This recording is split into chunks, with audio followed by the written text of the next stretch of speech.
जी अस्सलाम वालेकुम, अदनान बात कर रहा हूँ डिस्ट्रिक्ट मदान खैबर पख्तूनख्वा से। गोल्ड की वीकली एनालिसिस पे डिस्कशन करते हैं।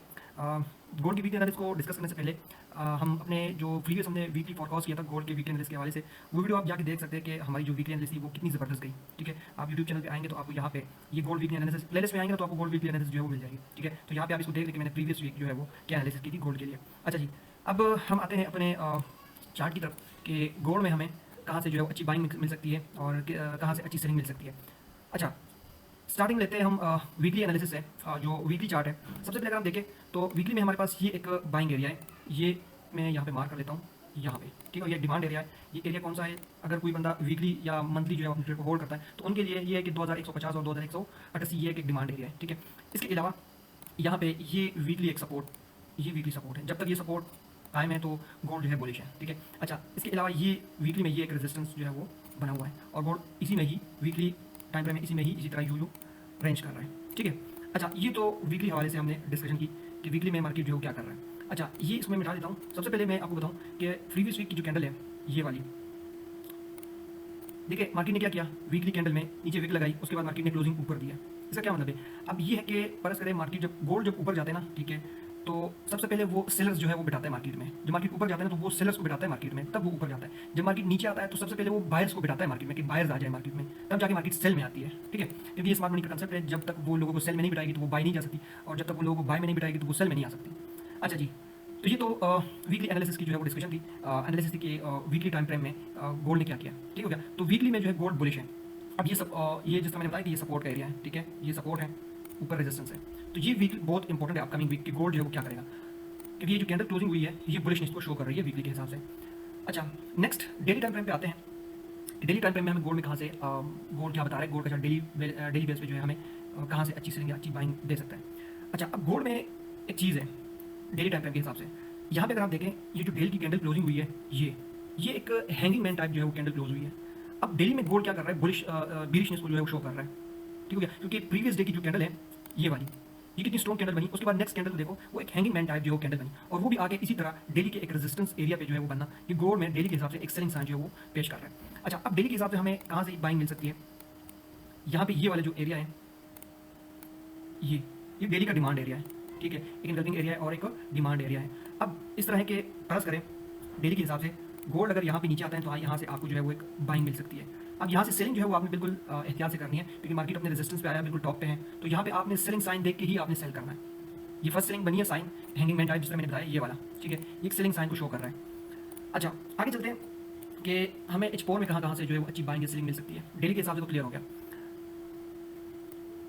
अच्छा, अब एच फोर में क्या है? एच फोर में हमारे पास यहाँ पे अगर आप देखें तो ये ऑलरेडी जो मैंने मार्क किया डेली के हिसाब से वो एच फोर में भी इसका बाइंग एरिया बन रहा है। ठीक हो गया, अब यहाँ पे ये वाला जो एरिया है एच फोर में, एच फोर के हिसाब से बात करें तो ये एक हमारे पास यहाँ पे एक बाइंग एरिया जो है वो आ रहा है। ठीक है, तो यहाँ पे या मैं एक रेजिस्टेंस भी ड्रा कर लेता हूँ आपको। ठीक है, ये गोल्ड के लिए एक रेजिस्टेंस का काम करता था, अब ये सपोर्ट बन गया है।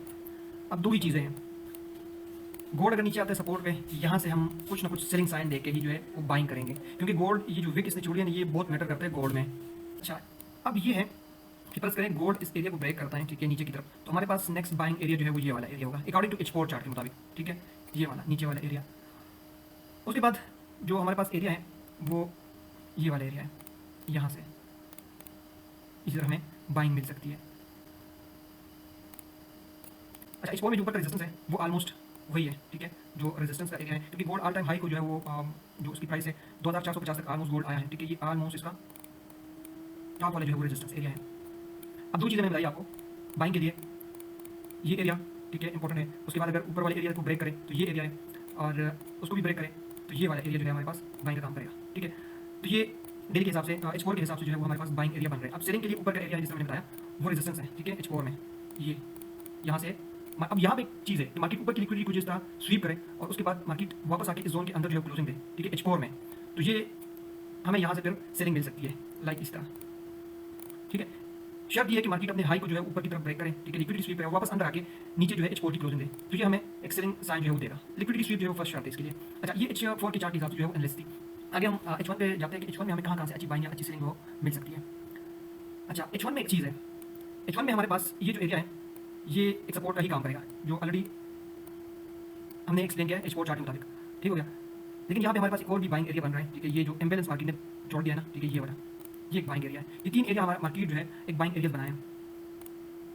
यहाँ ये ठीक हो गया, उसके बाद ये एरिया, और नेक्स्ट जो है वो ये एरिया। अभी 3 एरिया मार्केट ने बाइंग के लिए बनाई है, लेकिन यहाँ पे मार्केट ने जो क्लोजिंग दिया ना, वो एक यहाँ पे इंगल्फिंग बना के मार्केट ने छोड़ी है, ठीक है, H1 चार्ट के मुताबिक। अब ये है कि मार्केट परस करे, मंडे को ओपन होता है, तो सबसे पहले तो वो अपनी इंगल्फिंग को इसी तरह टेस्ट करने आ सकता है, यहाँ से आपको सेलिंग मिल सकती है। तो ये हो गया, ये H1 चार्ट के मुताबिक जो है वो हम डिस्कस कर रहे हैं। दूसरा सिनारियो ये है बाइंग के लिए कि मार्केट इसको क्लियरली ब्रेक करे, बिल्कुल क्लियर, ठीक है, इस विक से जो है वो ऊपर जाए, और इस विक से H1 की ऊपर क्लोजिंग होनी चाहिए, ठीक है। तो फिर हम कह सकते हैं कि ये जो मार्केट ने इस एरिया को ब्रेक किया है तो बिल्कुल क्लियर है, ठीक हो गया। अब मार्केट इसी तरह फिर वापस आता है ना इसी एरिया पे, तो यहाँ पे कंसोलिडेशन वगैरह करके मार्केट अगेन जो इसी तरह अपने ऑल टाइम हाई की तरफ जा सकता है। ये अकॉर्डिंग टू H1 जो है हम एनालिसिस कर रहे हैं, ठीक हो गया।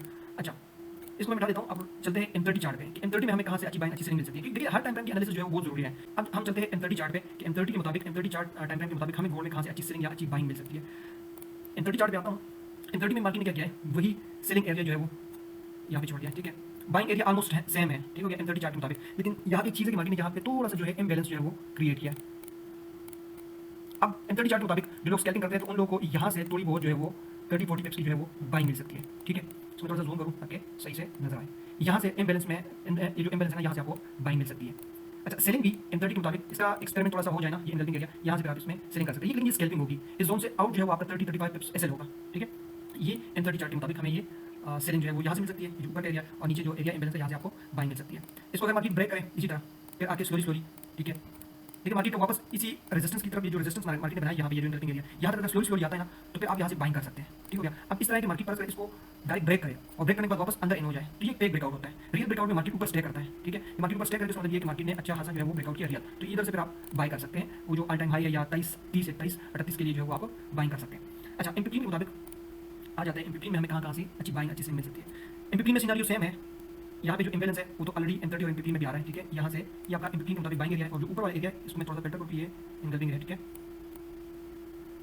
इसी तरह अच्छा, M15 में ये इम्बैलेंस एरिया है, यहाँ से आपको बाइंग मिल सकती है। सेलिंग के लिए ये है कि मार्केट यहाँ पे आए, ठीक है, यहाँ से आपको स्कैल्पिंग, ठीक है। M30 से जितने भी टाइम फ्रेम है मैं स्कैल्पिंग का जो है उठा रहा हूँ, ठीक है। अच्छा, और M15 में सेम वही चीज़ है कि ब्रेक करें अच्छे खासी कैंडल से, मोमेंटम कैंडल से, और फिर मार्केट वापस अपने इस एरिया पे स्लोली आए, ये नहीं है कि डायरेक्ट आए, स्लोली आ गया, ठीक है। तो यहाँ से आपको बाइंग मिल सकती है। इसी तरह जिस तरह मैंने M30 चार्ट में एक्सप्लेन किया कि मार्केट इसको ब्रेक करने के बाद डायरेक्ट अंदर जो जोन है इसके वापस अंदर आ जाए, तो ये फेक ब्रेकआउट होता है। इस पर इसी तरह आपको सेलिंग मिल सकती है, ठीक है। अच्छा, पीछे चार्ट को देखते हैं कि M15 में हमें कहाँ से फिर सेलिंग मिल सकती है, क्योंकि M15 जब आप चार्ट को थोड़ा सा बेटर करते हैं तो आपको अच्छी खासी सेलिंग जो है वो M15 में भी मिल जाती है स्कैल्पिंग के रिलेटेड। अब M15 में पीछे हमारे पास कुछ एरियाज होंगे जिसको हम बेटर करेंगे, क्योंकि मैं इंगल्फिंग पे काम कर रहा हूँ, तो वहाँ पे आपको दिखा दूँ कहाँ पे हमें अच्छी जो है वो सेलिंग मिल सकती है। अच्छा,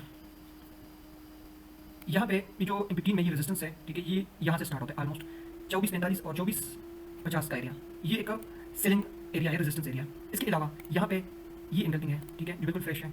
ये कौन सा जोन है, यहाँ पे ड्रा करूँ, ऑलमोस्ट 24-29 और 24-34 का जो जोन है ना, ठीक है, 24-29 ऊपर वाला, मैंने इसको एक्सप्लेन किया।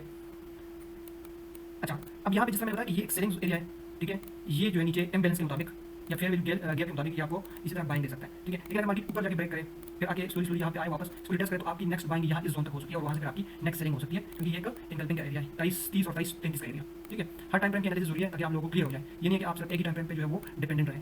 चार्ट की एनालिसिस जो है मल्टी टाइम फ्रेम एनालिसिस में करनी चाहिए। अच्छा, लास्ट आते हैं M5 चार्ट के मुताबिक स्कैल्पिंग के लिए, स्कैल्पर्स के लिए जो H1 चार्ट से नीचे जितने भी टाइम फ्रेम होते हैं वो स्कैल्पिंग के लिए ही बेस्ट होते हैं। अच्छा, अब ये M5 का चार्ट है, ठीक है। अब इसमें हमें इंगल्फिंग जो है ना मजीद अगर इसको बेटर है तो ये 24-17-24-18 से आपको सेलिंग मिल सकती है, ठीक है। ये ऊपर वाला एरिया है। दूसरा यहाँ पे इम्बैलेंस यहाँ पे भी है, ये 24-5 और ऑलमोस्ट 24 का एरिया है, ठीक है। M5 चार्ट के मुताबिक ये सेलिंग बाइंग ऊपर जो है यहाँ से ये स्कैल्पिंग है, ठीक है। जोन से आउट 30-35 पिप्स ये आपका स्टॉप लॉस बनेगा। और 1-to-1 रिस्क रिवार्ड रेशो की अगर बात करें तो हमने 1-to-1 रिस्क रिवार्ड रेशो जो है वो उसकी वेट करना है। अच्छा, अब नीचे जो है हमारे पास मार्केट ने क्या किया, M5 चार्ट के मुताबिक फ्राइडे को जो न्यूज़ आई थी उसमें मार्केट ने क्या किया, यहाँ पे एक इम्बैलेंस इंगल्फिंग जो है वो छोड़ दिया, ठीक है, ये वाली। अब M5 चार्ट के मुताबिक बिल्कुल क्लियर है चीज़ें, यहाँ पे आए FEG पे तो आपकी बाइंग है, ठीक है। ऊपर यहाँ पे आए ये आपकी स्कैल्पिंग सेलिंग हो सकती है यहाँ से, ठीक हो गया। और नीचे का जो एरिया है ये वाला, ये आपका बाइंग का एरिया है। ये कौन सा एरिया बन रहा है, ऑलमोस्ट 23-24 करने का एरिया, ठीक है। तो ये आपका जो है वो M5 चार्ट के मुताबिक स्कैल्पिंग जोन है। तो आई होप आप लोगों को एनालिसिस पसंद आई होगी। तो इंशाल्लाह फिर देखते हैं कि नेक्स्ट वीक हम किस तरह परफॉर्म करते हैं। बाकी अगर आप मेरे ग्रुप में ज्वाइन नहीं है तो डिस्क्रिप्शन में ग्रुप का लिंक है, व्हाट्सएप ग्रुप का लिंक, उसमें आके आप फ्री ऑफ कॉस्ट जो लर्निंग कर सकते हैं, free of cost signal follow कर सकते हैं। तो विश ऑल द बेस्ट, अल्लाह हाफिज़।